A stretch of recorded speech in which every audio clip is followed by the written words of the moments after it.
Mother was troubled that morning. Something we did upset her. Dr. Richter tried to calm her down.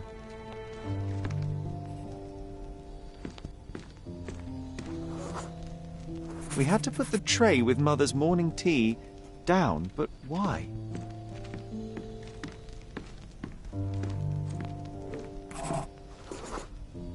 The broken plate shards were all over the floor. Mycroft had to change his suit as the one he was wearing was completely stained. It's starting to ring a bell. I think it happened in the morning.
Don't believe you!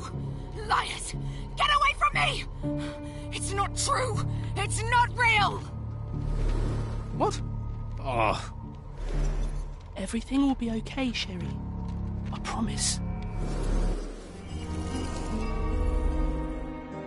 It was the morning of the 9th of April, the day my mother died.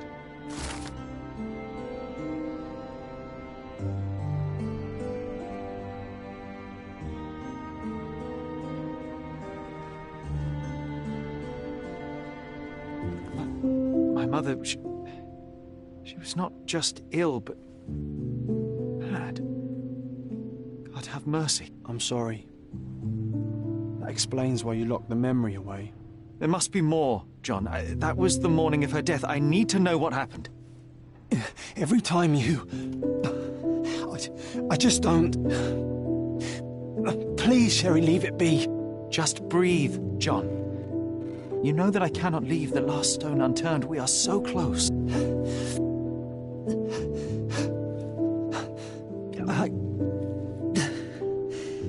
I know. But can we at least leave it for another day? Well, history tells us these memories are triggered by our investigation of other matters. I suspect it could not be forced even if I so desired. Thank you. How are you feeling about all this? Tell me, I'm not the only one reeling. It feels wrong, sad. Like they're the memories of another man. I'm struggling to reconcile my love for my mother with the reality of who she was. And worse, what possessed Mycroft to lie about it? There are precious few pieces of this puzzle remaining, John. Let us dawdle here no longer. Indeed. Wait, did you hear that? Yes. Metallic souls. What is this sailor doing here? You're not obliged to be here, Sherry. We can leave any time you want.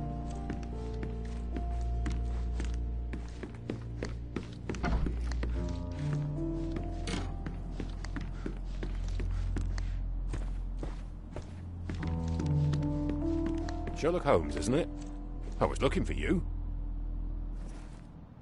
With whom do I have the pleasure of speaking? You can call me your new game. The rules are simple. I have something for you, but you alone must work out what that is. And that something is my prize, I suppose? You're a fast learner, sir.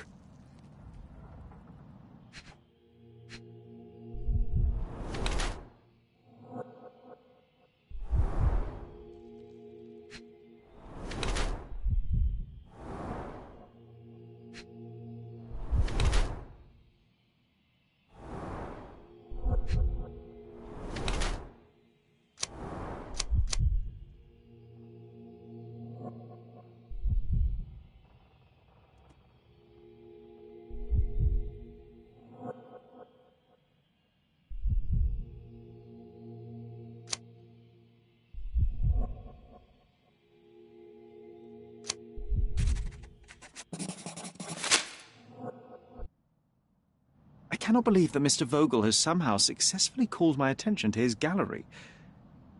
You're here with an invitation to visit it, obviously. My word, you are fast, Mr. Holmes. Could you explain how you came to that conclusion? Of course.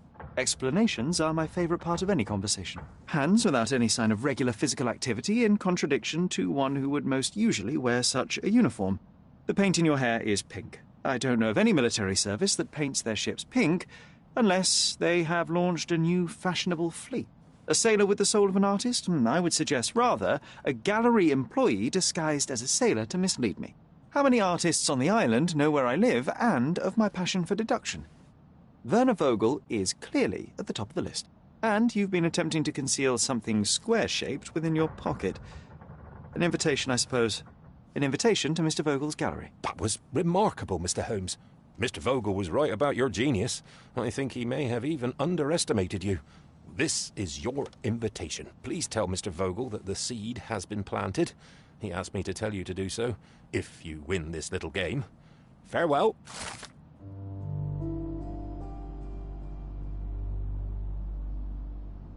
You won't believe it, but Werner's other idea was to put me in a dress. Home sweet home, Sherry.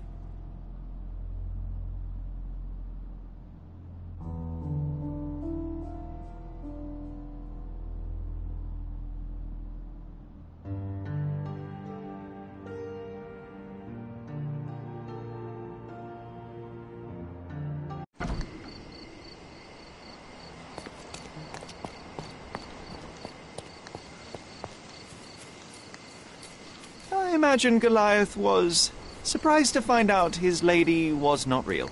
Mr. Sherlock Holmes, I presume. Correct. With whom do I have the pleasure? Emilio Esteva, happy to make your acquaintance. I am here on behalf of Mycroft, your brother. He's on his way to Cordona. In the meantime, he requests your assistance with a sensitive matter. My orders are to provide you with the details. You have my attention, Mr. Esteva. Mark Ridley, the son of General Arthur Ridley, is being blackmailed. Suffice to say, the compromising material is of a delicate nature. The matter is of no small importance to the Crown, especially given the status quo on Cordona. What about the status quo? The Ottoman population holds a certain animosity towards the colonial rule. It's been this way since we took over the island.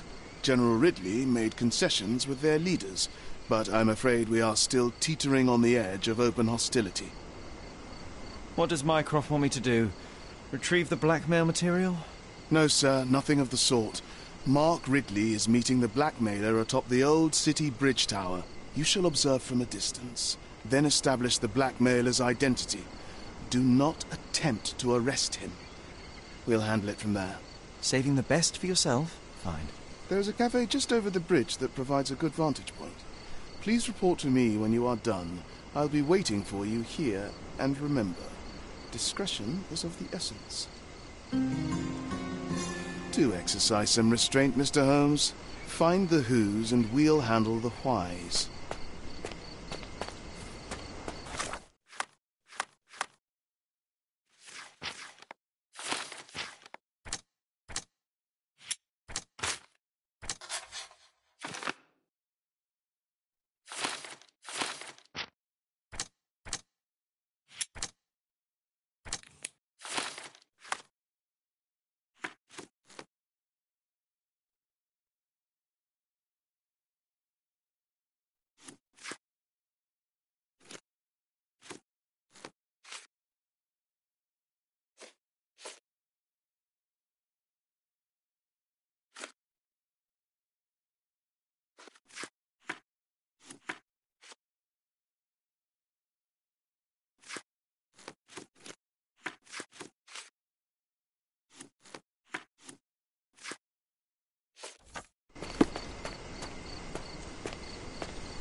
Mr. Holmes, you came. Oh, how kind. Though now, of course, I realize it is because of my game, not the works on display. It needn't be one or the other. Your man's disguise was easily debunked, Mr. Vogel, but I shall admit that you planted in me the seed of curiosity. Ah, terrific! I had no doubt you'd put the pieces together. Let us call it an opening gambit before the real game begins. So, this little game of yours, what's it about? An enigma to solve. A locked area in the basement with no windows found brutally vandalized. I have no clue how it was possible. What about this intrusion? What happened? Last night, I was about to leave the gallery when I heard a noise downstairs. I went to the basement, but I didn't see anything out of the ordinary. It was admittedly a rudimentary inspection. It is not uncommon to get rats down there, so seeing nothing of note, I left and locked up the building. When I returned this morning, alas, I discovered that part of the exhibition had been torched, and there was no sign of the intruder. The mystery being, of course, that all the doors to the gallery were locked exactly as I left them.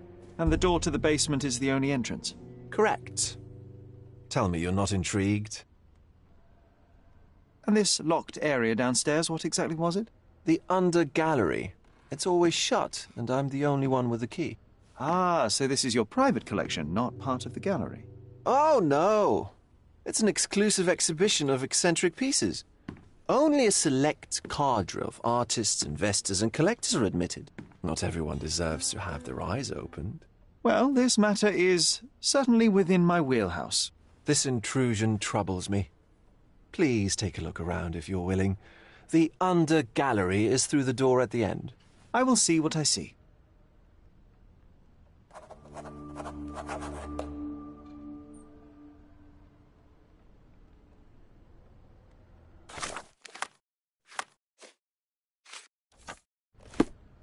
I wish I could show you the gallery under different circumstances, but life is beautiful in its unpredictability, isn't it?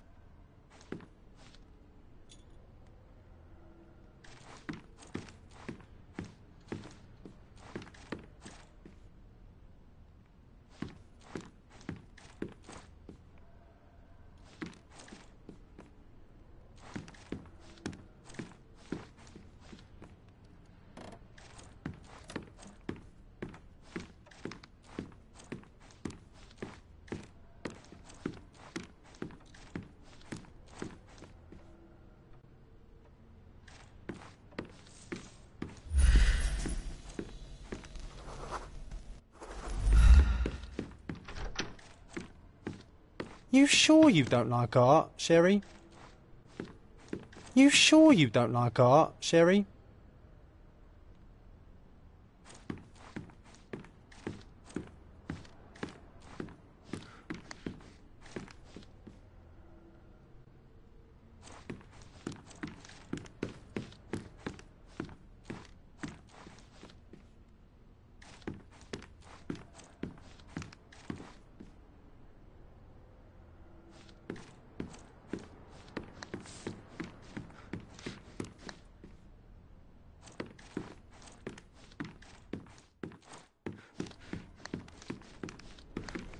Back home, we've got a taxidermist.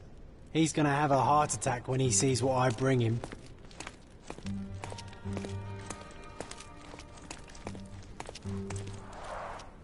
A simplistic attempt at provocation. Back home, we've got a taxidermist. He's gonna have a heart attack when he sees what I bring him. Sherry, how about some company in that dreary chamber of yours? Leave my loneliness unbroken, John. A handprint of the thing from another world. But it looks fresh, and its coal origin ruins the effect of the extra mundane.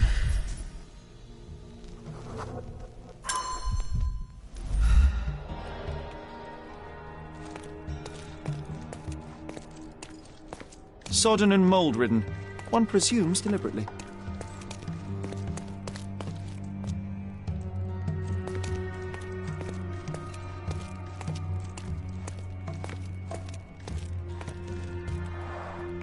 Saturn devouring his sun. Oh, grim composition. unflinching in its ferocity, yet somehow beautiful. The parasites of creativity? Or just a reflection of the artist's recreational interests?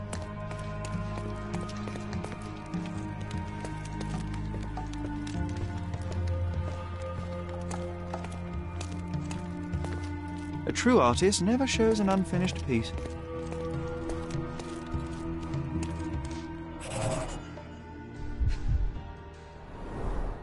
Old, and hasn't been used for a long time.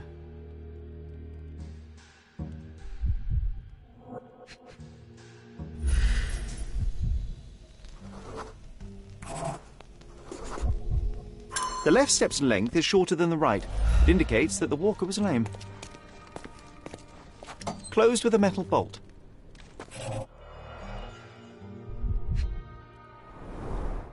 Footprints. Size 9.5.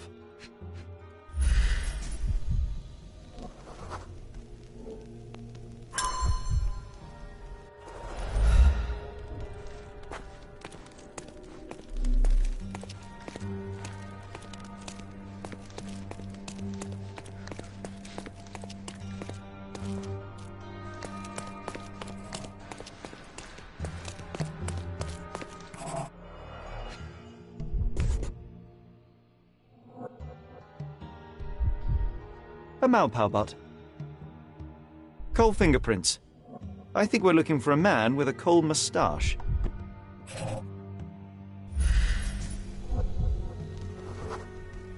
Ugh, sheer vandalism. Only an ignorant person could do such a thing.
The intruder entered the basement through the coal chute. He used a magnet to open the hatch bolt. He accidentally pushed a shovel to the floor. Vogel heard the noise. At the sound of his approaching footsteps, the intruder hid inside the coffin. When Vogel entered the basement, he failed to notice anything strange and left without properly checking. The intruder waited until Vogel had left the caravanserai before burning the paintings in Wilde's room. But the vandalism was a cover for the theft.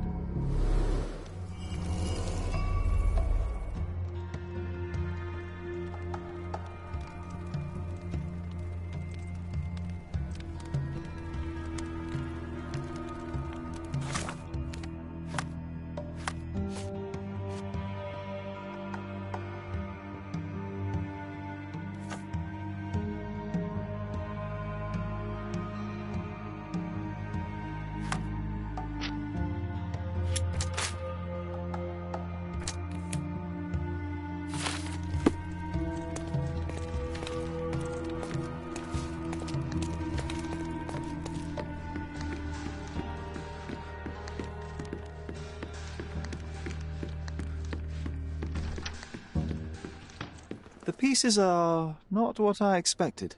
What do you think my collection is about?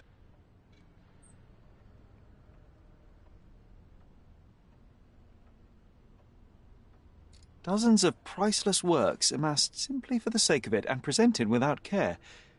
It's not about the art, it's about Excess, yes? I don't know. Well, that's absurd. Of course you know. It's your gallery. There is no one answer, no singular truth, but many filtered through the subjective mind. That forgetting, embellishing, lying machine. Besides, what's wrong with a lie if it makes life more interesting? What's wrong with a lie? It corrupts the ability of others to behave freely and rationally. Men never act freely and rationally anyway. It matters not what is or isn't in the end. The only important thing is how you feel. And I simply want to feel and consume as much as I can. Don't you? Feelings are simply one's animal ancestry trying to wrest back control of the brain. I try to avoid the distraction. You try not to feel, even in a place like this? None of it moves you? To be frank, I struggle to maintain even a whit of interest in art. But, Mr. Holmes, it is joy incarnate, mankind's greatest achievement. Mankind's highest achievement above all others is objective and rational thought. I see then why you dislike art, for it means whatever you want it to. Or perhaps, Mr. Vogel, I was lying. Aha. Mr. Vogel, my investigation has revealed that the intrusion was not merely vandalism, but theft. The limping visitor left your place with a canvas. That's very impressive. This thief was familiar with the gallery and he was sporting a limp. Do any of your clients or artists come to mind? My, your attention to detail is remarkable, Mr. Holmes. I should introduce you to Bosch's works. Alas, I'm afraid I cannot suggest a culprit. The fire was a clever attempt to hide a stolen painting, even if it didn't fool me. I found the remnants of an empty frame in the pile of ashes. The canvas had been removed. Do you know which paintings in the Wild Room may have interested a thief? Were any particularly expensive? Those pieces belong to a well-known artist named Boniface Mercurio. They're controversial, but not of a notably high value. The intruder entered the basement through the coal chute. He used a magnet to open the latch and dislodged the shovel while doing so. That's the noise you heard yesterday. When you went downstairs to investigate, he hid in the coffin. It seems I should have checked the space more thoroughly. There's something more, is there not? I can see it in your eyes. Indeed. There is another intriguing angle. I recently received an anonymous offer for one of Mercurio's works. The sum was more than fair, and indeed could have saved Mercurio from his artistic poverty. But he declined it. Was it a performative whim? Some artists lionize pain and hardship as if their work would be worse after a meal and a hot bath. I cannot tell. But not only did he refuse the deal, he insisted on displaying the painting in the public space. I was hoping to change his mind, but artists are a special breed of stubborn. What was depicted in the piece?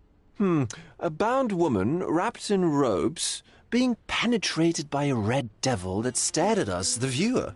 The beast had numerous tails growing from his back, and a large crowd gathered around the pair, silently watching the orgiastic scene.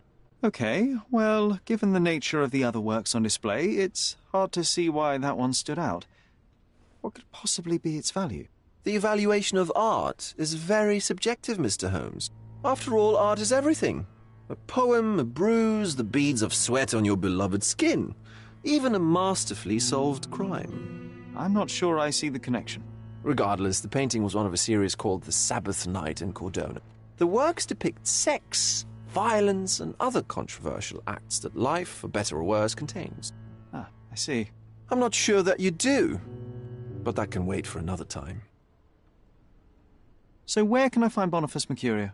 I know he lives somewhere in Old City, but couldn't be more specific. He's a prominent figure, so finding him shouldn't be a problem. Well, I believe I have enough to begin. Thank you, Mr. Vogel. Your gallery certainly has unexpected depths. I'm delighted to have been able to please a friend. In return, I expect you to come back with good news. Or at least with a good story.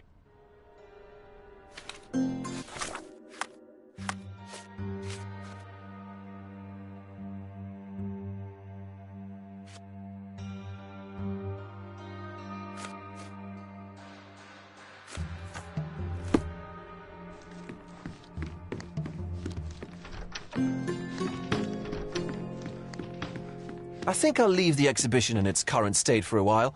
I'll call it The Art of Vandalism.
Mr. Holmes? Mr. Holmes, I see what you're up to. Mysterious stranger pursues betrothed woman. But please, let us keep things professional. I have in my possession an envelope containing details of a special assignment for you. Tell me, are you interested? I believe I am, but to be very clear, Miss Sertle, my interest extends to the message and not the messenger. So he claims he's not a gal sneaker, seducing women everywhere he goes. Perhaps the truth is even more scandalous? Please spare me the speculation. Return to the matter at hand. A gang of smugglers, the Eels, have Cordona in their clammy grip. The British Empire can abide it no longer. Mycroft insists they be disbanded. But this organization only falls with the capture of their odious leader, Friedrich Panzer. And note well, I did say capture, not kill. Inside your envelope is a map marked with the Eels' warehouses. But alas, we do not know in which Friedrich Panzer resides. So even Mycroft has his limits. Indeed. You must be sure to identify the correct warehouse before entering. Because once one is compromised, the other's occupants will scatter. Here are all the files, and feel free to use the archive too. Again, do not enter the wrong location, nor see any harm done to Friedrich Panzer. Miss Sertle, if you're quite done with the redundant instructions, I shall get to work. Well, that's perfect. Tortured hero lashes out after rejected romance. Tomorrow's edition will be a sensation.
Excuse me, young man. Where do you think you're going?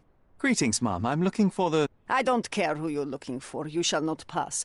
No visitors allowed. I wish to buy a painting from Mr. Boniface Mercurio. Is he... Dearie, tell me, because old age has made me blind. Did someone write Information Bureau on my forehead? Because I'm not here to answer your questions. Entry is for residents only. If you aren't a resident, please leave, or I shall report you to the police.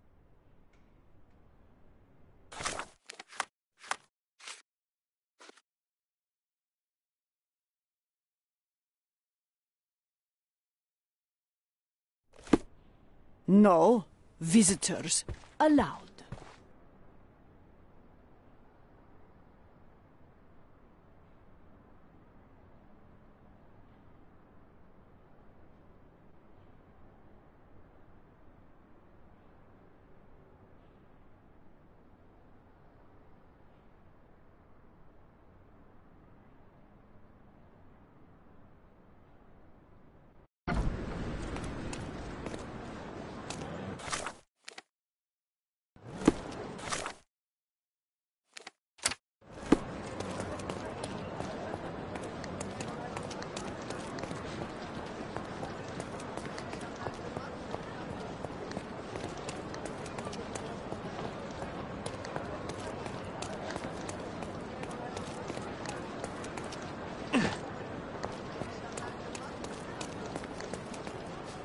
Selam.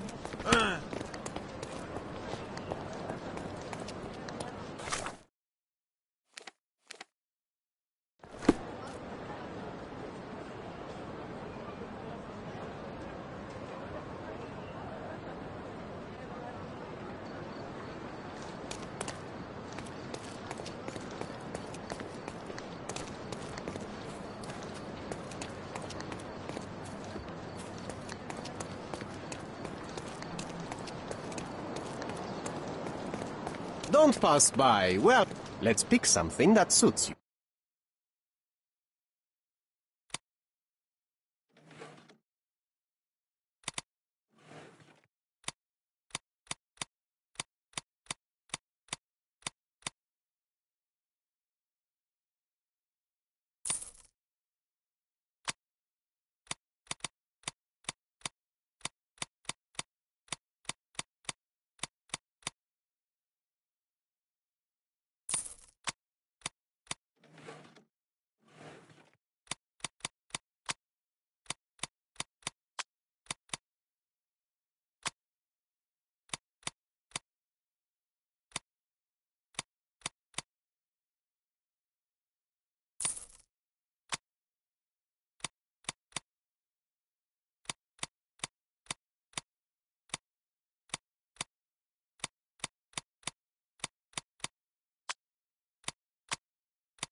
A good choice.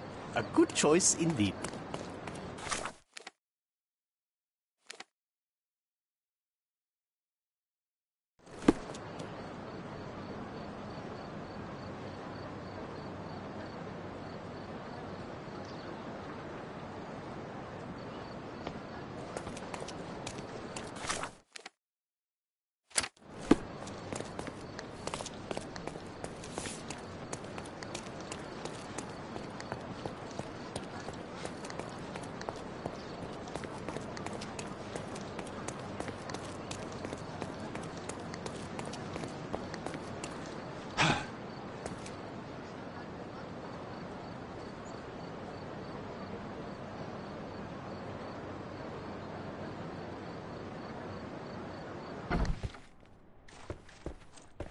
Boniface, sweetie. Is that you? Ah, old age does terrible things to one's sight. I didn't recognize you at first. How are you, Mum? I'm ashamed to admit that I've lost my key. Do you have a spare? For heaven's sake! How many times will you lose that key of yours? Of course I have a spare.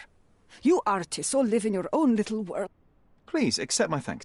I would rather accept your rent. You promised to pay me several weeks ago, and I'm still waiting. I will pay you, I promise, very soon. You'd better do, my dear. Or else I'll just change the lock. And I won't fall for those cow eyes. Do you know what makes a lady happy?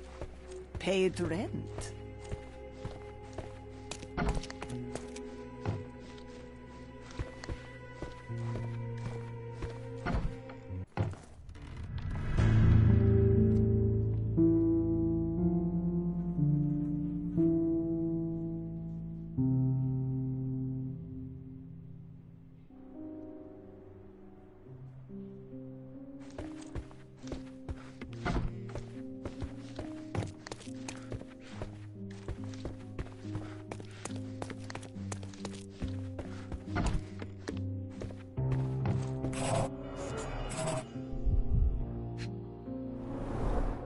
It appears the wine was truly awful.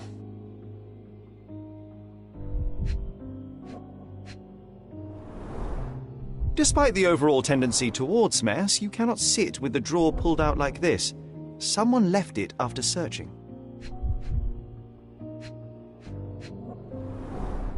I wonder where he got that fancy camera.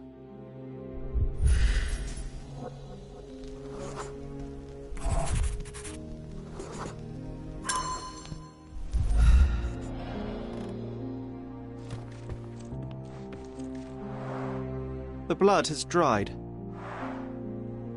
I've heard of this style of painting. It is called Expressionism.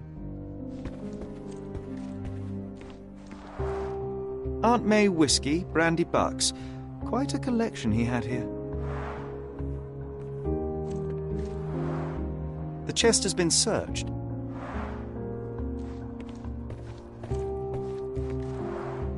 Red skin, tails on the back. Reminds me of Werder's description of the stolen painting.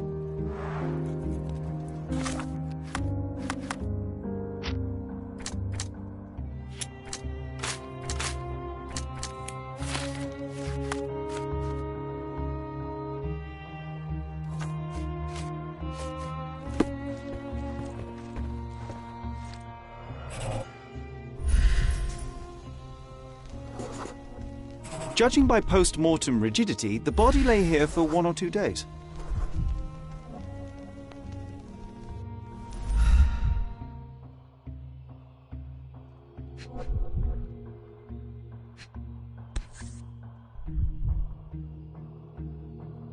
A normal kitchen knife. Could be the murder weapon.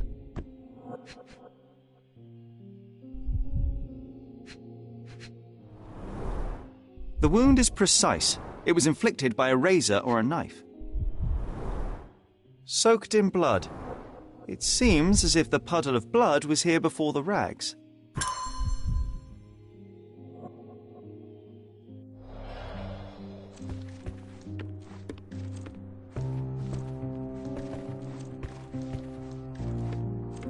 Don't look at me like that, Sherry. I will not touch that dirty floor.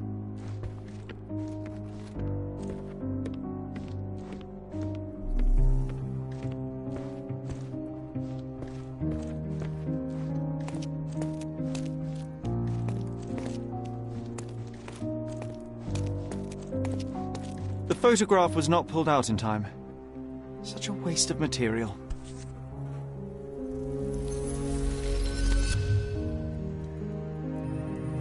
Look at this, John. Isn't it our stolen demon?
Mercurio was developing photographs when the intruder snuck in.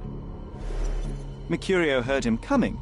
While the thief was searching the chest, the painter ran towards him with a bottle in his hand. He smashed it across the thief's head. The intruder had no choice but to defend himself, and the weapon of opportunity happened to be a kitchen knife. Mercurio stepped aside to grab the painting, but the wine-blinded thief attacked Mercurio's throat. When the thief came to his senses, he saw Mercurio bleeding on the floor. He grabbed the rags and tried to bandage him, but it was too late. Why did Mercurio attempt to snatch the painting in the middle of a fight? To strike the intruder? Not with his painting, it was too important to him.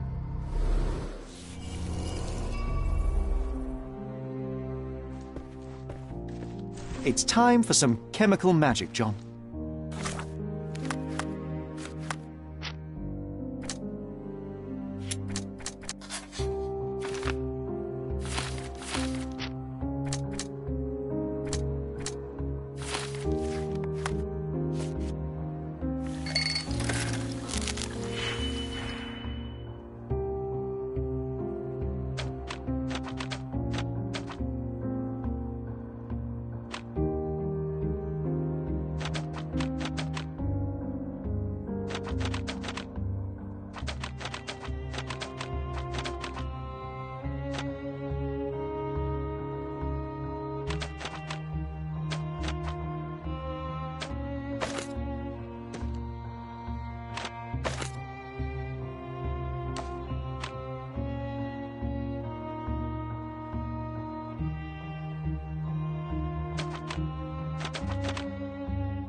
That doesn't look like the painting we need, Sherry. As expected, but that doesn't mean it won't tell us anything. Let's put it on the easel where it belongs. I guess this is his most ordinary painting. Spot the two differences, John?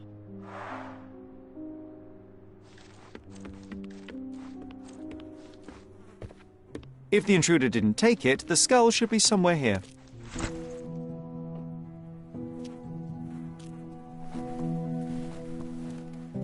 monster was actually a man. Poor girl. John, you ought to be thrilled. We are now hunting the devil himself. What were you saying, Sherry? I was too busy sketching the scene, you know, crimes and such like, daily routine. Did you find something? A photograph. It depicts a man in a red suit with tails sprouting from his back and multiple people in masks watching the scene.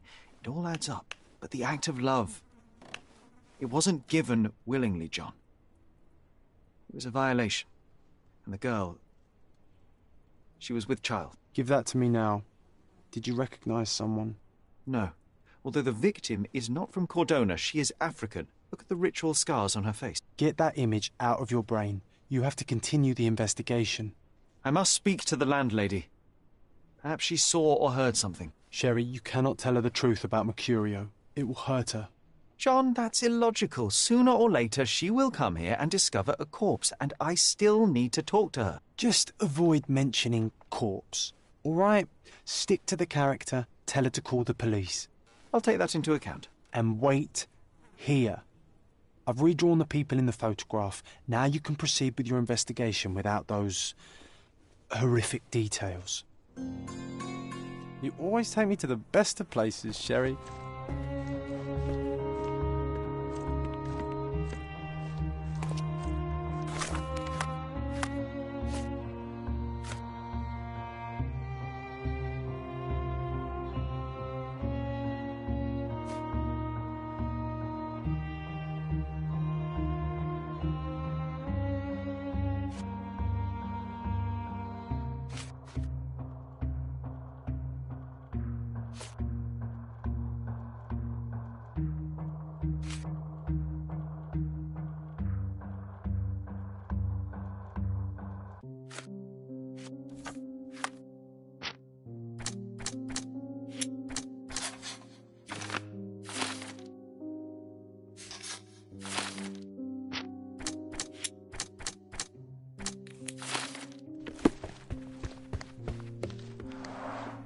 The chest has been searched.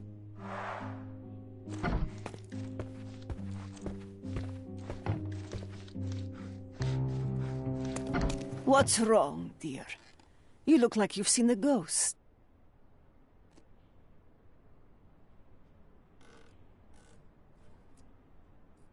Mr. Mercurio is dead. Oh, is this some kind of joke, Boniface? What do you mean you're dead? I mean that Boniface won't ever pay his rent again. Oh, my dear. If you need to delay your payment for another week, that is all right. There is no need for these games. But this is the last time you hear me. It's not about payment, Mum. If you open Mercurio's flat, you can see the dead body for yourself.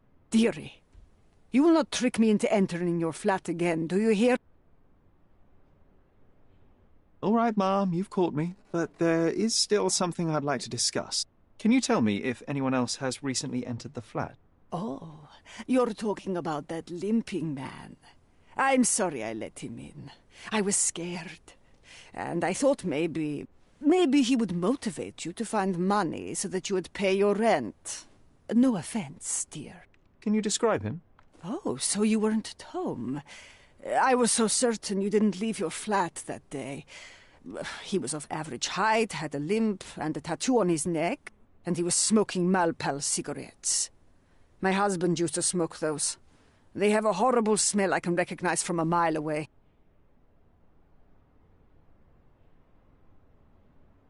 Can I ask a favor? Of course, dearie. Please call the police and ask them to enter the flat. And don't look inside until they come up. What? What trouble have you stepped in this time? It really doesn't matter. Thank you, Mum. You're acting so strange today, dear. I hope someday you'll let me inside that head of yours.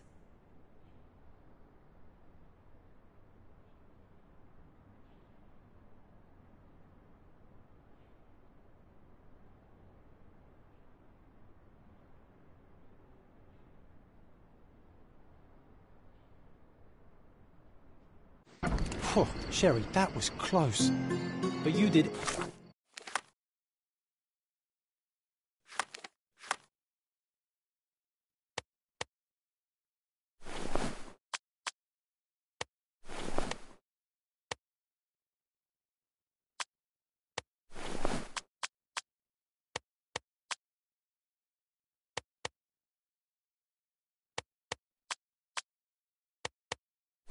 everything correctly.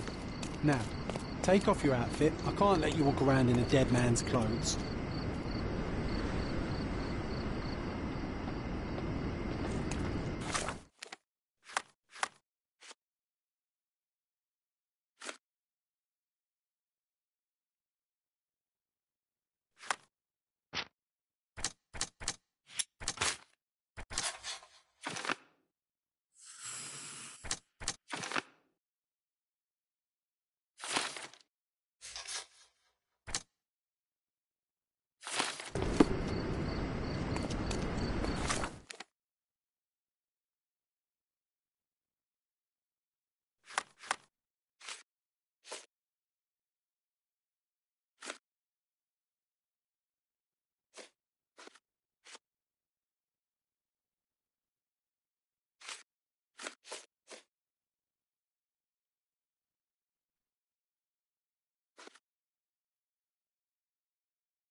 Poor chap.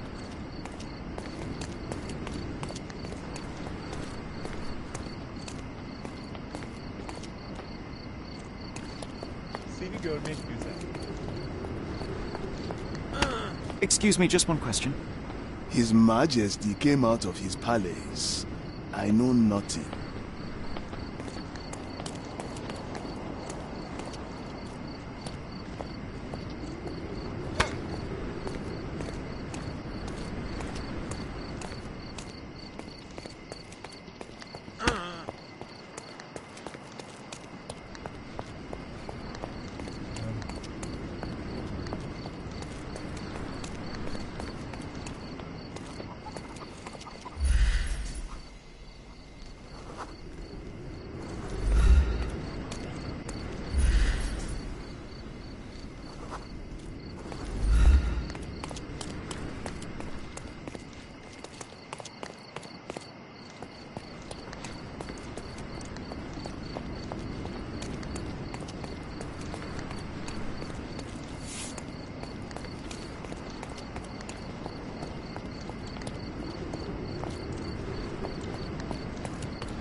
Are you able to help me?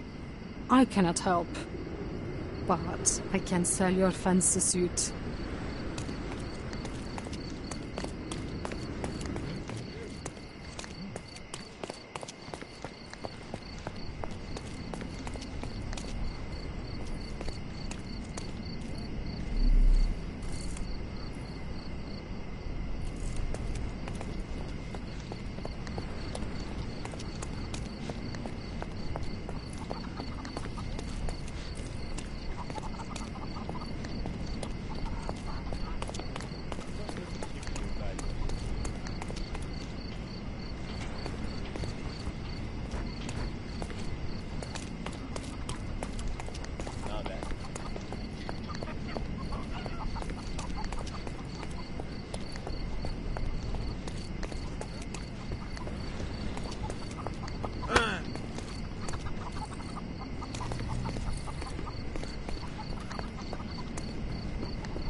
Could you help me?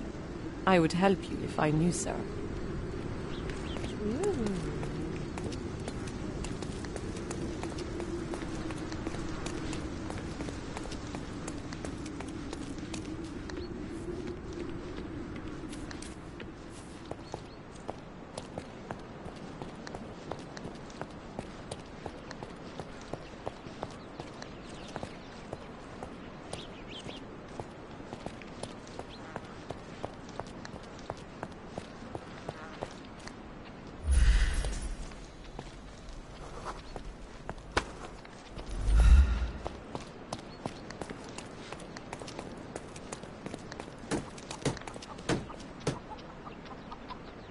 Merhaba.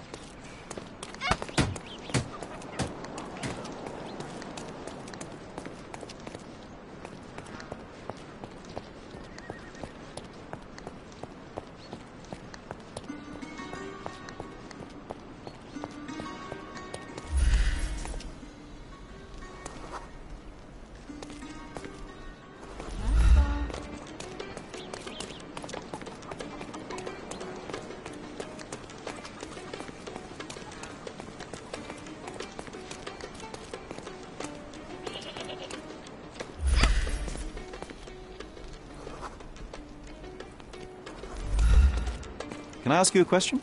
Don't think I can trust you.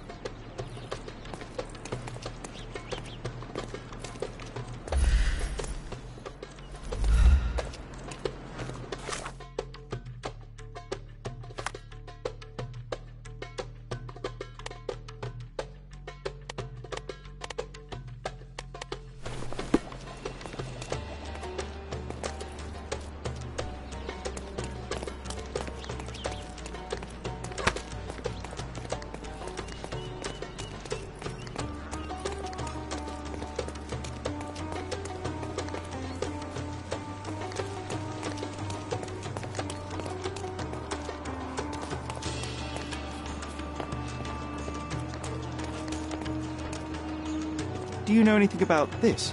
What a coincidence. I only learned of this recently myself.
Beasts!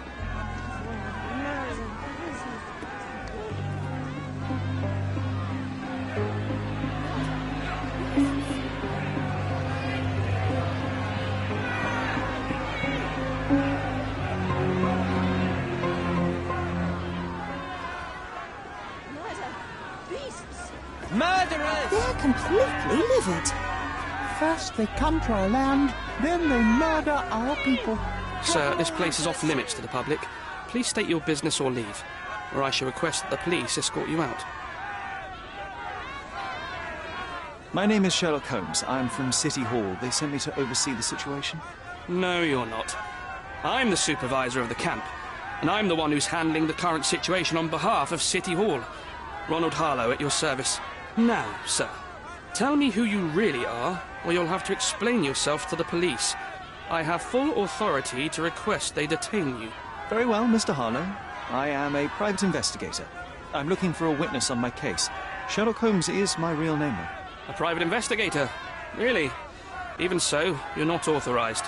I can't let you in, so please, step back.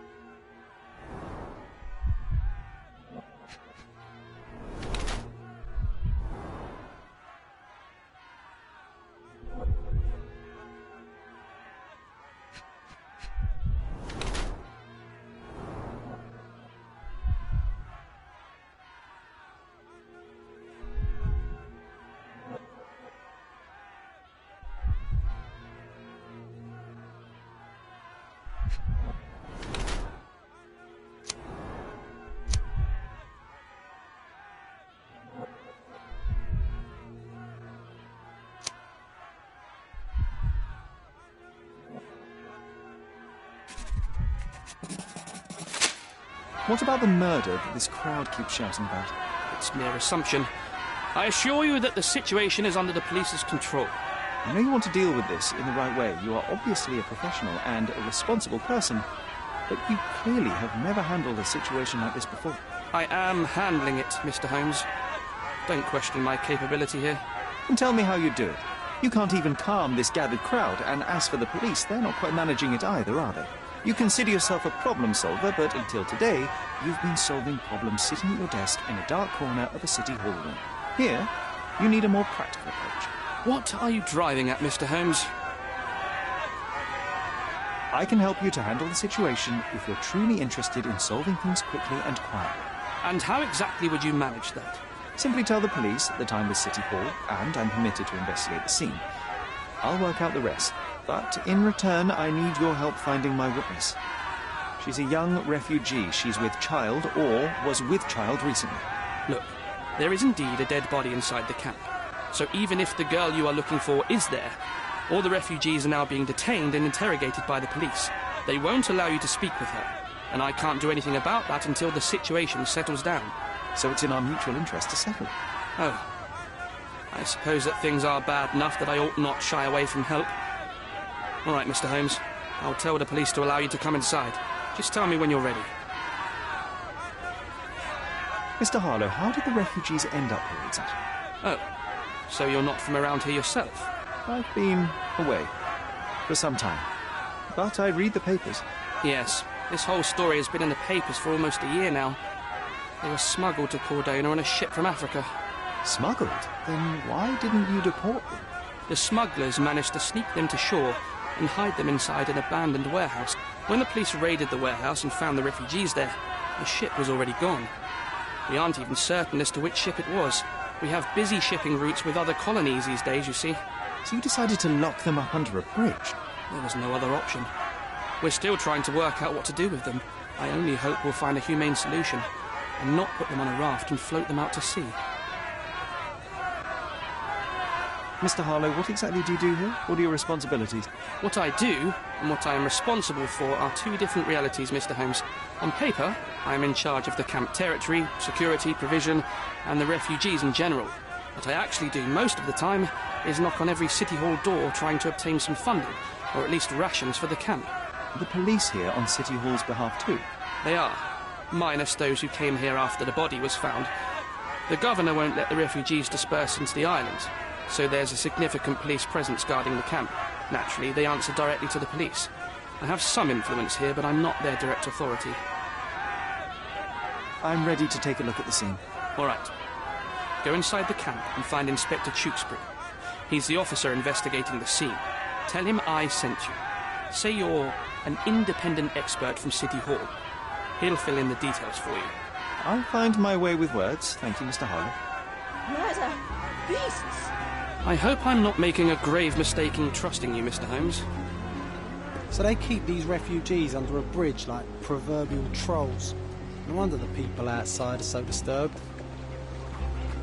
Who the hell are you? How did you get in here? Mr. Ronald Harlow let me in, sir. I'm Sherlock Holmes, a surveyor of refugee affairs with City Hall. You're Inspector Tewkesbury, I presume? A surveyor? What does that even mean?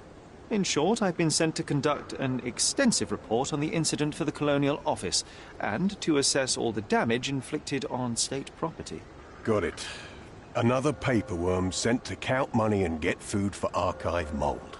Go on, look around, but don't make yourself too at home. As if I didn't have enough problems before you appeared. Could you first tell me what happened here? What happened?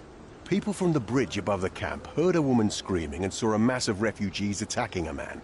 Clearly not a refugee. When the camp guards came by, the man was floating in the sewage canal with a knife in his chest. Bam. A murder. Big news for Cordona. I'm sure. Thank you, Inspector. And none of the refugees were harmed? One fellow was cut. He's lying over there near their kitchen. He's in a bad way. You mentioned a woman screaming who attracted the bypassers on the bridge. Was she harmed? No, she's all right, but perhaps the whole debacle started because of her.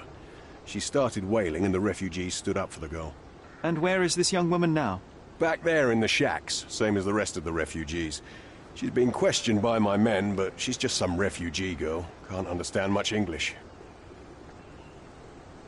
Did you learn anything about the dead man? The fellow looks like a thug. I've had dozens like him fished out of the sea over the past 20 years. Ever since these refugees arrived, there have been people on Cordona with bad blood in them. My best bet is that this thug had something against them too. And no clue as to his identity? He had some items on his body, but nothing to indicate who he was or where he was from. I think I should catalogue his possessions in my records. Go on. They're on the table near the body. Do you have any suspects yet? You're joking, right? I've got a whole camp full of suspects. And if you ask me, this bloke had it coming. Better bury him and forget about the whole thing. And now there's a crowd gathered at the camp, and my superiors say we must thoroughly interrogate the refugees. At least those who can understand any English. Do you believe that your superiors wish to get rid of the refugees? I think that both our superiors would rather keep the story quiet. Since that's an unaffordable luxury now, they're looking how to protect their public image. That's why I have to waste my time waiting for my people to turn every stone and befriend every refugee. I'm busy.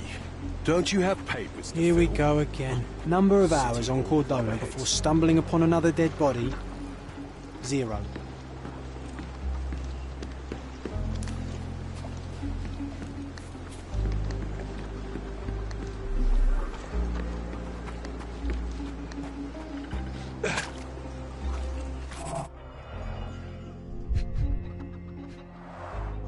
An interesting tattoo.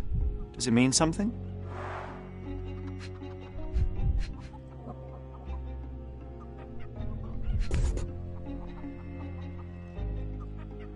A steel dirk, sharp. A common accessory among sailors and soldiers. I'd say the blade penetrated upward, however the wound is too messy to be certain.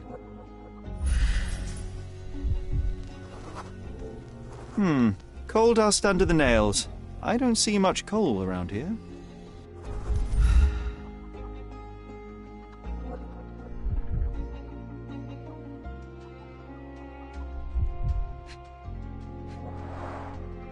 Heavy boots, with one sole far more worn than the other. This man was limping John. A violent death. This man, limping. Coal dust. I think we're onto something here, John.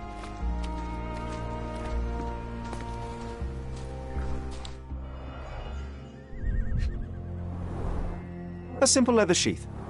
Perfect for a dirk. Malpal, soaked with salt water. £1,000. A fair sum, especially considering British currency isn't very common in Cordona.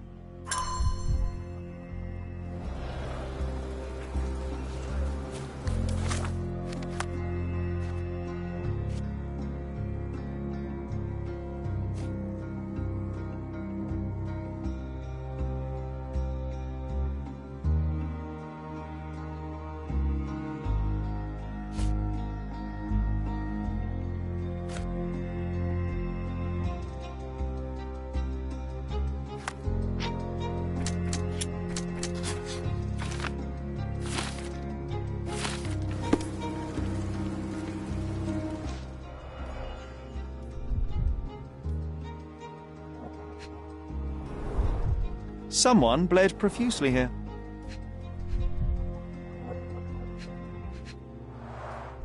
A fresh crack, as if the crate was hit recently.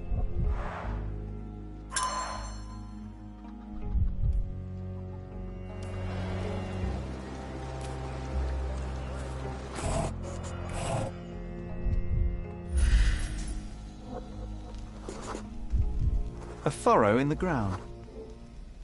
A blood trail leading to or from the canal. Clearly a left handprint here.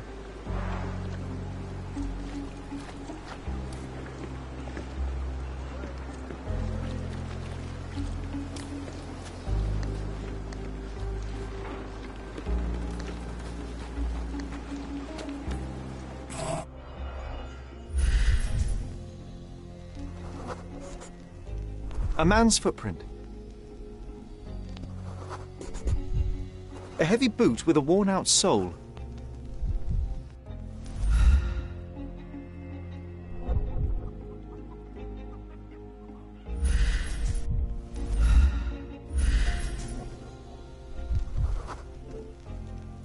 Police boots. Always happy to trample evidence.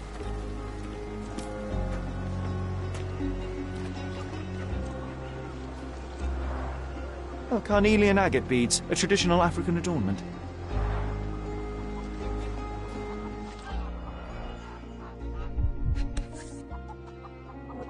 No hint of blood or impact. It might have been used as an improvised weapon. The blood sprayed off the blade after the strike.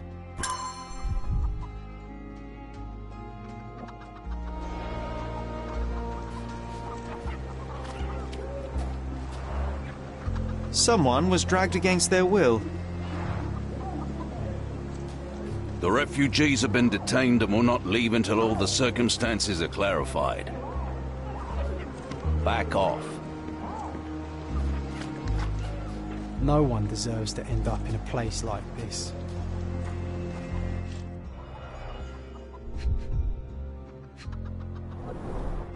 The cut is deep, potentially serious if not treated immediately.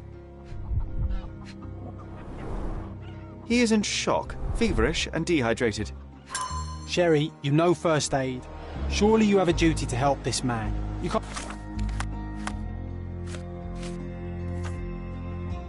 leave him to certain death. You know what? I'd like to understand. What? How did our dead man end up inside the camp in the first place?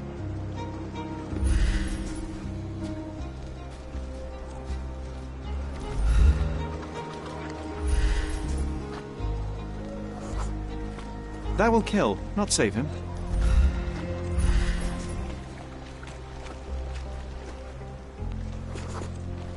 It won't do any good.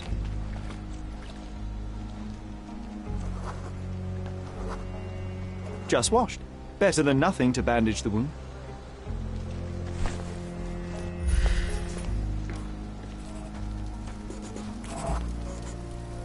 I'll use it to create a solution.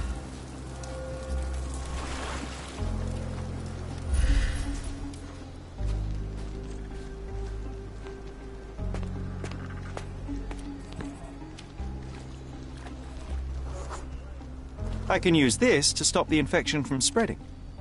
I've collated all the ingredients, now to prepare the first aid solution.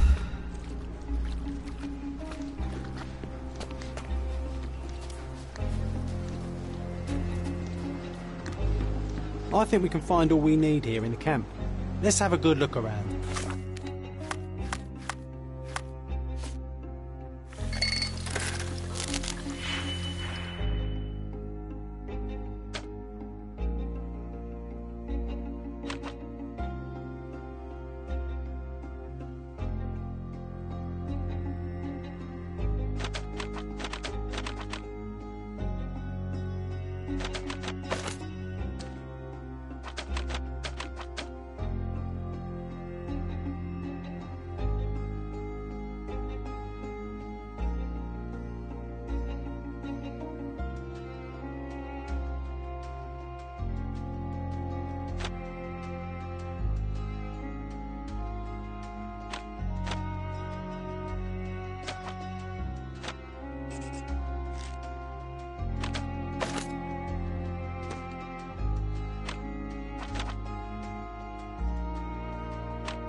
Thank you. This should make you feel better, my friend. Now, remain lying down and drink as much water as you can. Well done, Sherry. At least he won't die from the infection.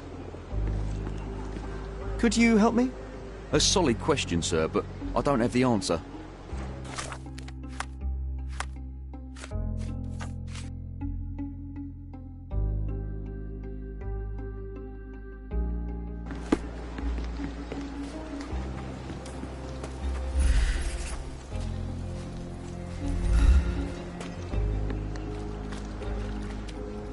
If they find out about the passage...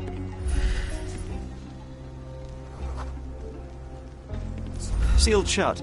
I doubt our man Sherry, could get just through look these at grates. this. Living quarters in a sewer. What kind of a genius bureaucrat came up with this idea? If they find out about the passage, everything will go.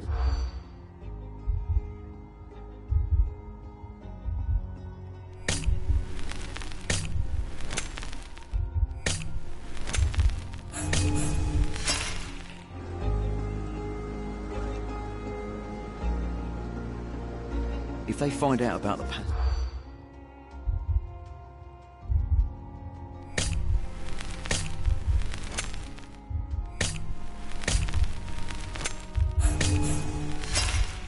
I'm guessing you didn't get what you were after.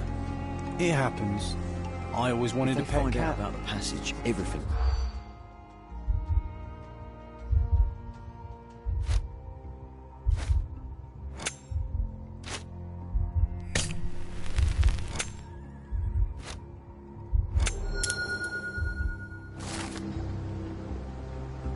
Nobody will know anything if you keep your bloody mouth shut.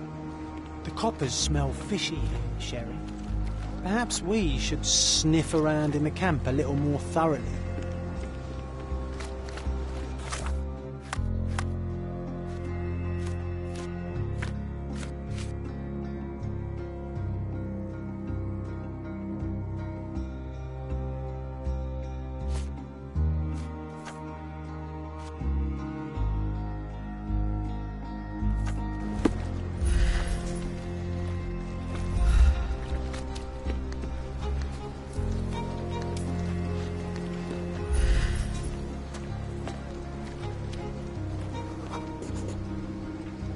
It's unlikely anyone could get in or out of the camp by water without alerting the police guards.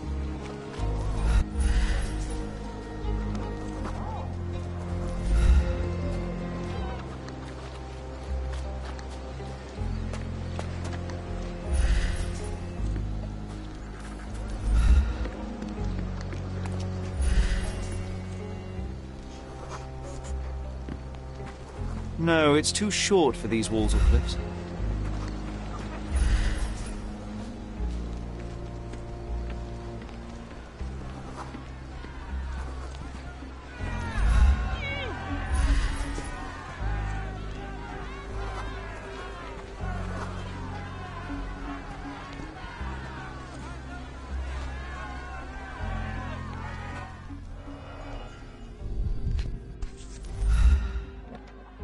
A single Malpal butt.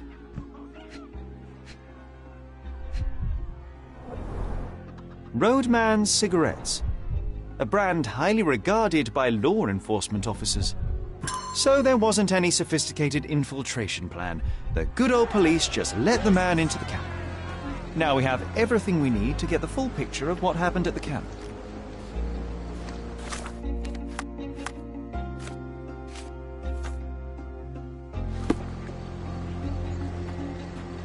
You still here?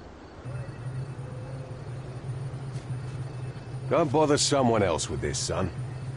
The guards at the sewers were speaking about taking refugees out of the camp. Do you know anything about this, Inspector? Less than you do, obviously. And this doesn't bother you as an officer of the law? I can neither punish them nor put them on the right track, if that's what you're asking. Maybe your friends at City Hall could do something about it, but I seriously doubt that. To be honest, I'm sick and tired of being frowned on for my uniform. If those fine gentlemen you've eavesdropped on are in some shady business, that's on their heads.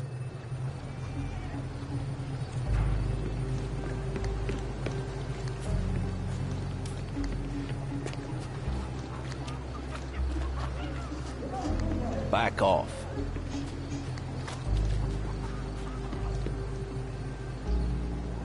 May I ask you something? Nothing I can tell you, sir, but others might know more.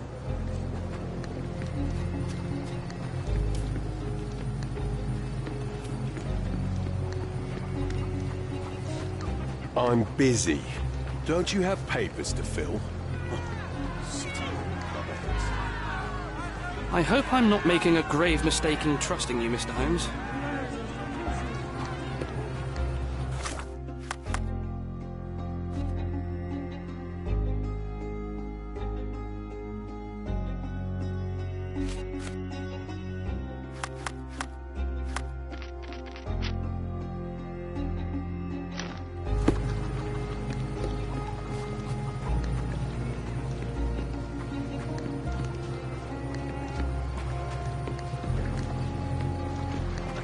What a pleasant man this Mr. Tewkesbury is.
You're not even trying, Sherry. Concentrate.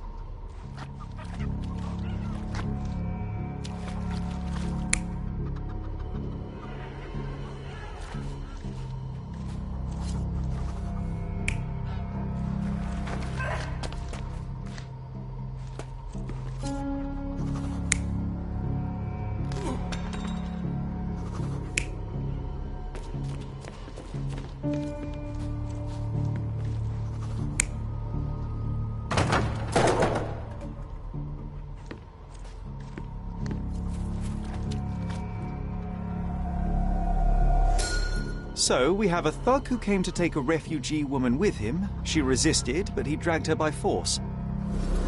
One of the refugees stood in his way, armed with a stick, yet he could do nothing against a cutthroat with a blade. The man didn't anticipate that the other refugees would intervene and stand against him. In the confusion, the woman managed to break free. The thug took fright and fled. He was stopped by the falling crates. He stumbled and fell, piercing his chest with his own blade. However, the wound didn't cause instant death. He managed to stand, but still bleeding, he lost his balance on the bridge and fell. Before all of this, the man had freely entered the camp through the main entrance. The police admitted him after they had a short smoke together. You live by the sword, you die by the sword. In our man's case, it's the same sword.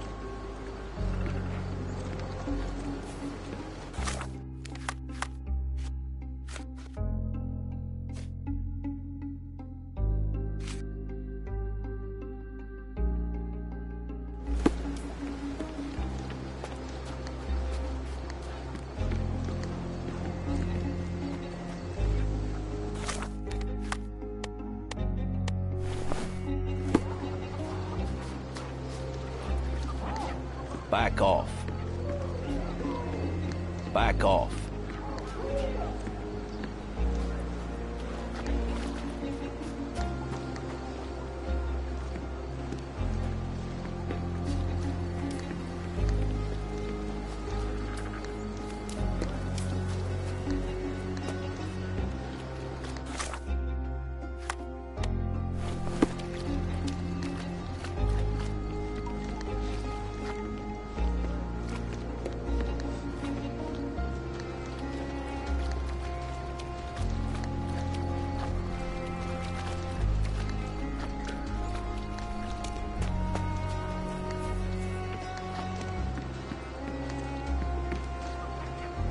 You still here? Inspector, I believe I can aid your investigation. I know who the dead man is and what really happened. You do? Well, good for you. But I'm afraid I'm not the one you need to share your findings with. Speak to Mr. Harlow here. He's the one responsible for settling things in the camp. You don't even care to listen? Oh, I do care. And maybe even more than I need to. But I'm only here today to lock the place up, question witnesses, and file the facts. It's sad, but coming up with conclusions is not among my tasks here. You fellows at City Hall do that. Anyway, speak to the supervisor. I'll just stand by and listen to what you have to say. Mr. Harlow, your refugees didn't murder anyone. What? Pray tell me what you've learned. All right, listen carefully. This might solve one problem for you, but will create a few more. Oh, well, that's a great start. The man came to the camp intending to kidnap one of your refugees, a woman. What he didn't expect was that the refugees would stand up to protect the woman. A brawl had broken out. In the chaos of it, the man stumbled over those crates and fell on his own blade. How do you know he fell on his own blade? The wound in his chest was inflicted from an unusual angle. It was not an offensive stab, shall we say. The refugees didn't touch him. And judging by the blood at the scene, the intruder managed to raise himself but was unable to walk very far. He ultimately fell into the canal. But how did he sneak into the camp? Why didn't the police see him? And this is where your new problems emerge, Mr. Harlow. What do you mean? You're not a dull-witted man. You know what I mean.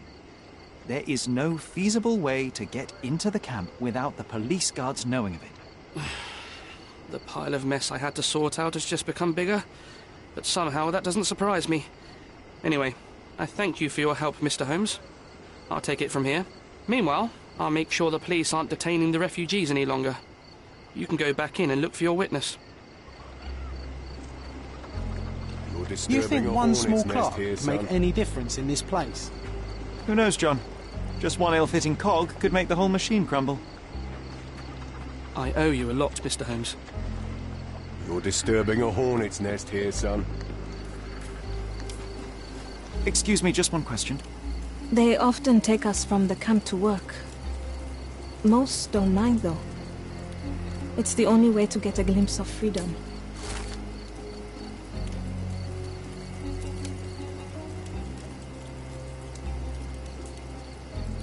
So there's a smuggling ring in the camp. This wasn't the first time that someone freely entered the camp to take a refugee out. At least it was certainly his last time. My gut tells me that we'll learn more about this ring when we find out where the thug came from.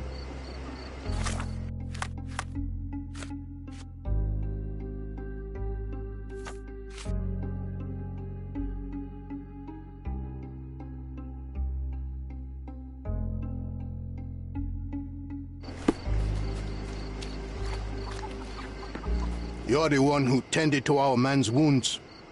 I thank you greatly. The police didn't allow us to help him. The police will leave you alone now. I've proven to them that the man who came into the camp died due to his own foolishness. Thank you for standing up for us. But nobody would help us without a reason. You're here because you want something. Yes, I do. I need to speak with the girl drawn here. The dead man came for her too. He wanted to take the girl away, but we won't allow her to be hurt again.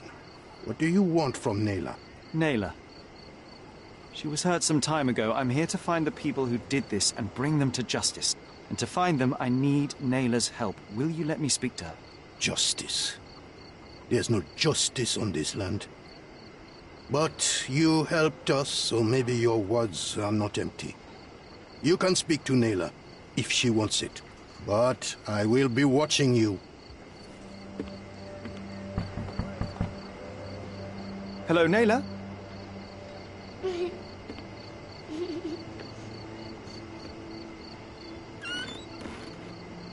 My name is Sherlock. I know someone hurt you. I am here to help. I'm trying to find the people involved and bring them to justice. Please. There is a photograph, and I'm sorry, it is terrible, but I simply must ask. Where did this happen? What can you tell me about these people? Christ. Christ, Sherlock. Naylor, I'm sorry. I'm not very good at this. You come here for me, but you are rude and cruel and condescending. A cross. The man had this cross. Now go away. Leave us be. I do not need another white man's help.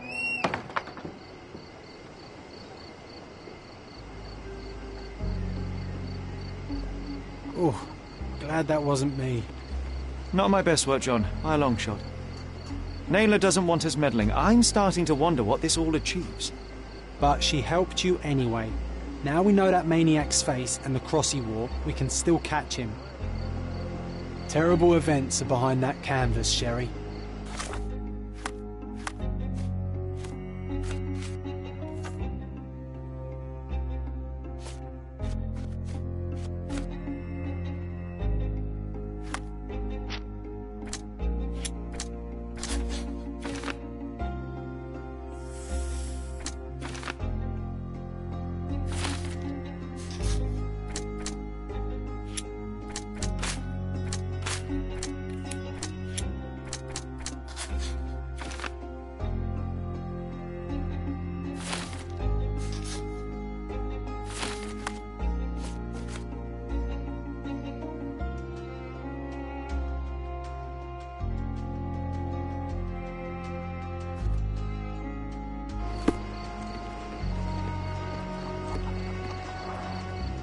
Someone was dragged against their will.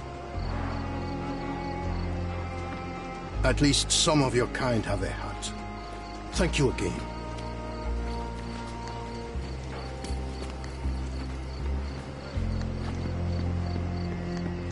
You still here? Your problem, not mine. The intruder has a most peculiar tattoo on his neck, 2 lines and a point. Do you know anything about... You really want to know, kid? Why? You want to play a policeman or something? I'm sure you have it in your records, so it won't hurt if I have it in mine. In my records, it's just a tattoo, as it should be in yours. Ah, to hell with you. Suit yourself as to what you're going to do with it. Off the record, though, such tattoos are often connected to a man named Mr. Niccolo Bernadotti. Bernadotti, you say? A respectable businessman in Scaladio. His company imports goods and wines, and smuggles everything that can be smuggled between the colonies and the mainland.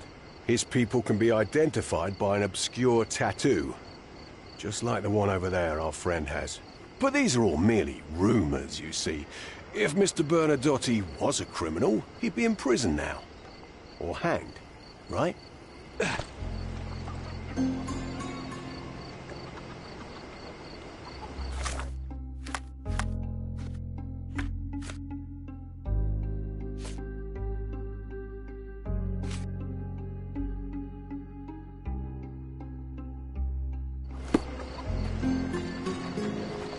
I owe you a lot, Mr. Holmes.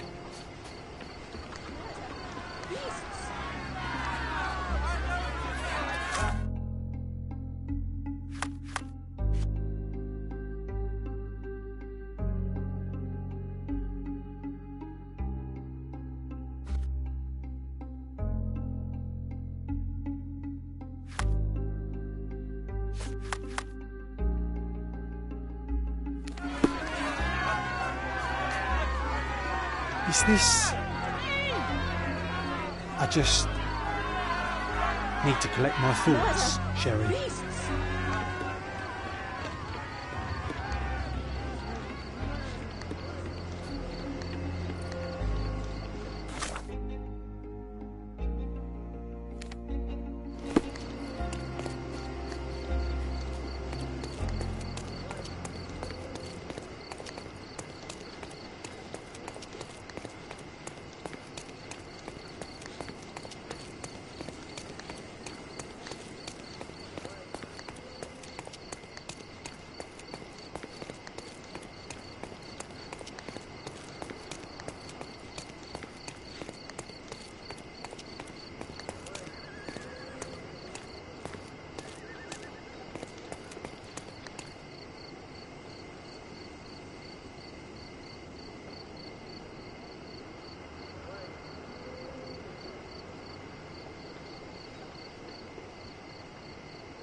What a lovely man this Bernadotte is, eh, Sheriff?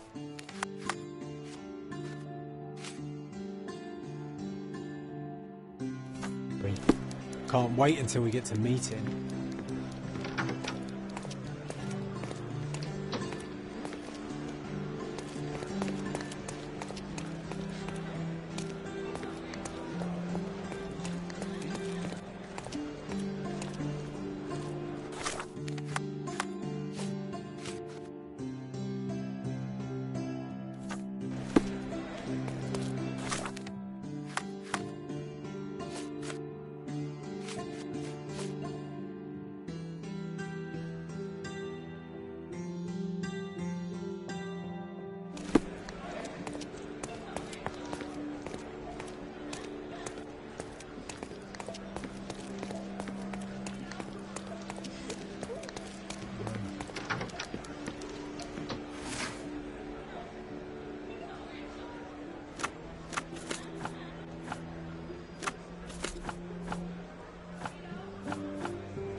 If you're here on matters of signing up for military service, come back tomorrow.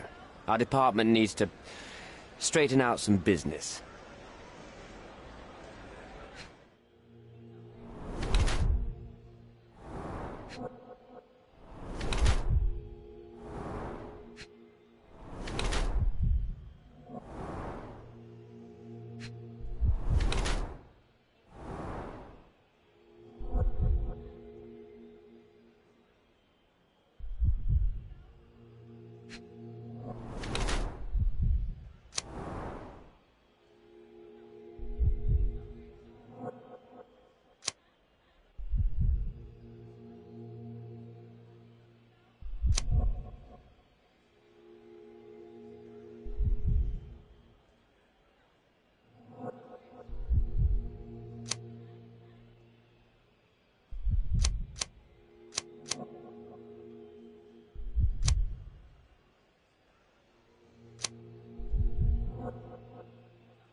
Why are you staring at me like I'm a Madame Tussauds figure?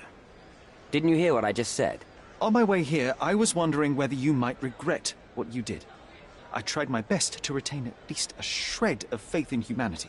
I had hoped that you would hear her scream, see her face in your dreams, or at least once ask yourself how Naylor might feel. Who? Neither of my hopes were fulfilled. Why are you here? I came to talk. I have a solid piece of evidence that proves you guilty of the violation of a young girl. What kind of evidence? The silly painting? That's ridiculous. Rumors. Don't listen to a word of it. I wouldn't call it solid if it were just a painting. I have a photograph that would be enough to cause a scandal at the very least, not to mention criminal consequences. A photograph? Oh, so you've plucked up courage to finally come here. I won't pay you a single coin until I see the photograph for myself. I'm not interested in money. I came here to hear your version of what took place. I'm not in the habit of making rash decisions. Not in the habit? Well, it didn't seem like that from the letter you wrote. I've never written a single word to you. That's not my style. I'm more direct. But in exchange for my patience, I demand your full cooperation. I need you to tell me everything. Fine. I suppose now we have a nice long talk. Do you drink, Mr. Sherlock Holmes? And I do not. Shame. All the best discussions are accompanied by a glass of whiskey. But out of respect for you, I won't drink either. Respect? That's an unusual word in your mouth, Mr. Where are my manners?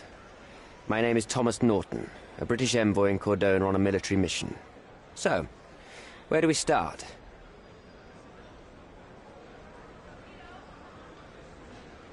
You mentioned blackmail. Tell me about it. All right. A couple of days ago, I received an anonymous letter.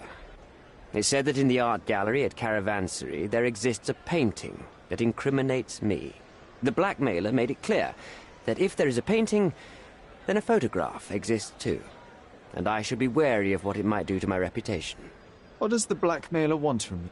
Money, of course. What else do such people want? Needless to say, I don't remember anyone taking photographs at the party. Up until the last moment, I hoped he was bluffing. But he wasn't, as you've just proven to me. Show me the letter. I burnt it as soon as I read it. I've left enough evidence. There's no need for any more. Boniface Mercurio. Does the name mean anything to you? He's an artist, right? The one responsible for the painting that compromises you. I found him dead in his room. Oh, that is bad. Wait, you don't think that I have anything to do with this? You had motive to kill him. Maybe I did, but listen. I know how this looks, but murder? That's on another level. I had thoughts that this Mercutio... Mercurio? Well, him, yes. I thought he could have been the blackmailer. But I was too afraid to make any hasty decisions. There were plenty of ways to fail by making a move, so I chose to wait. To see what he would do next. You have to believe me. I don't believe people, I believe evidence. Then look at the evidence. So, let's return to the beginning. What happened at the party? I vaguely remember that night. As usual at such parties, you meet people, you talk with them, they invite you to spend some time alone with them. What can I say? I got myself mixed up with the wrong company, and somebody must have mixed some psychoactive substance in my drink. After that, it's all blurry. I completely lost my sanity. I made a terrible mistake which I regret deeply. You don't say. Do refugee girls often appear on the menu at those types of parties? It's rather rare. So you didn't attend the party to engage in an exotic experience involving a vulnerable woman unable to accuse you of assault? I would never have planned such a terrible thing. What happened was just bad circumstance. The painting that depicted you in the image of the devil was stolen by a mercenary. Did you have anything to do with it? I might be a rotten person, sir, but hiring criminals for illicit purposes is not in my daily schedule. And buying the painting in an attempt to hide the crime, is that on your daily schedule? What would you do in my situation? I would never put myself in such a situation. You're young. I could never have imagined myself in my current position, yet here I am in front of you. We all make mistakes, Mr. Holmes, and I'm no exception. Mr. Holmes, I've built my entire career on hard work and uncompromising dedication to the Crown. I made a mistake, but I'm not a villain from some cheap adventure fiction. By putting me behind bars, you will benefit precisely no one. Rotting in prison is the least you deserve, but I have a better idea. You will make amends and help the ones you hurt.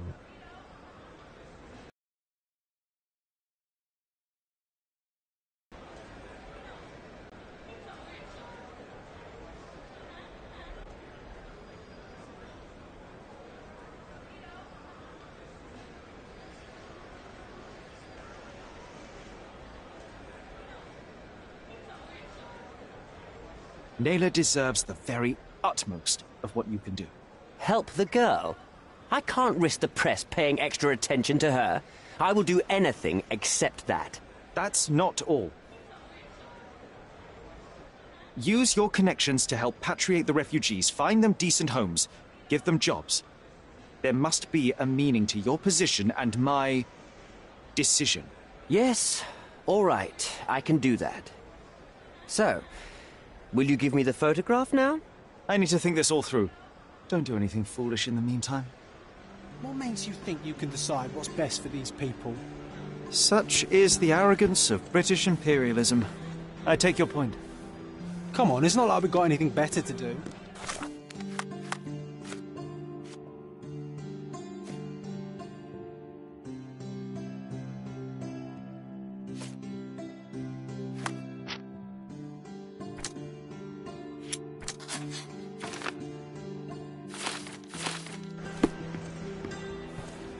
Have you decided yet?